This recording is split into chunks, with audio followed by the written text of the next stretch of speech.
In the remote village of Vera, nestled between jagged mountains in a dense, impenetrable forest, there was a legend about the veil, a shimmering, translucent curtain of light that appeared in the woods once every decade.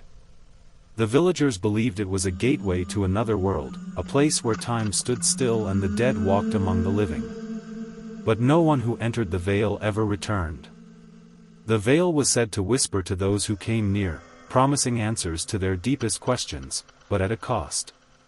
The villagers avoided the woods entirely during the years the veil was said to appear, but outsiders, drawn by the legend, often came seeking it. Most never found it. Those who did were never seen again. Lena Arden was one such outsider. A historian specializing in folklore, she had spent years researching the veil, piecing together fragments of stories and accounts from those who claimed to have seen it. She arrived in Vera on the eve of the veil's predicted return, determined to document it, or debunk it, once and for all. The villagers were wary of her, their eyes filled with a mixture of fear and pity. They warned her not to go into the woods, but Lena was undeterred. Armed with her camera, a notebook, and a healthy dose of skepticism, she set out at dawn, the mist clinging to the trees like a ghostly shroud. The forest was unnaturally quiet, the usual sounds of birds and rustling leaves absent. The air was thick and heavy, as if the woods themselves were holding their breath. Lena followed an overgrown path, her footsteps muffled by the damp earth. Hours passed, and just as she began to doubt the legend, she saw it. The veil. It hung in the air like a curtain of liquid light, shimmering with colors that had no name. It was both beautiful and terrifying, its surface rippling as if touched by an unseen breeze. Lena approached cautiously, her heart pounding in her chest. As she drew closer, she heard it, a soft, melodic hum that seemed to resonate within her very soul. "Come closer," the veil whispered, its voice a chorus of tones that felt both alien and familiar. "See what lies beyond." Lena hesitated, her rational mind screaming at her to turn back. But the veil's pull was irresistible. She reached out, her fingers brushing its surface. It was warm, like sunlight, and sent a tingling sensation up her arm. Before she could second-guess herself, she stepped through. The world on the other side was both familiar and alien. The forest was still there, but the trees were twisted and blackened, their branches reaching like claws. The sky was a deep, unnatural purple, and the air was thick with the scent of decay. In the distance, she saw figures, shadowy, indistinct shapes that moved with jerky, unnatural motions. The veil's whispers grew louder, more insistent. "Find the mirror," it said. Look into it, and you will see the truth. Lena wandered through the twisted forest, her unease growing with every step.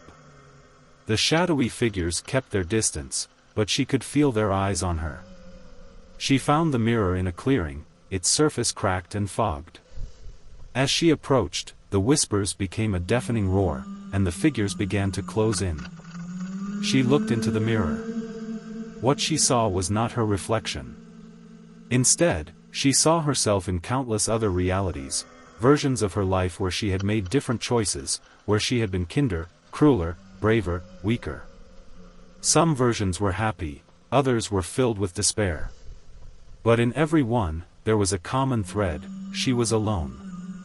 "This is your truth," the veil whispered. You are always alone. The figures were almost upon her now, their forms solidifying into grotesque, humanoid shapes. Lena tried to run, but the mirror's surface rippled, and she felt herself being pulled into it. The last thing she saw was her own face, twisted in terror, before everything went black.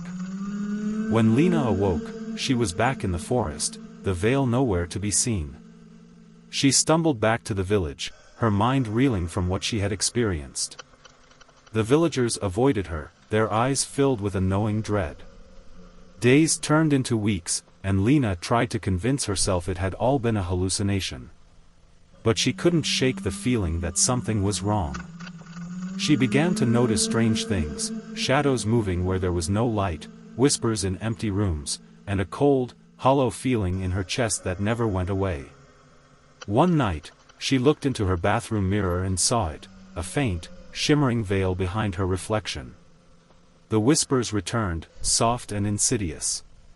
"You can never leave, asterisk," they said. Asterisk, "You are part of us now." Asterisk. Lena screamed, but no sound came out. The mirror's surface rippled, and she felt the pull once more. This time, she didn't resist. The veil disappeared from the woods, as it always did, and the villagers returned to their lives. But in the quiet moments, when the wind rustled the trees just so, they could hear it, a faint, melodic hum, and the sound of a woman's voice, whispering from beyond the veil.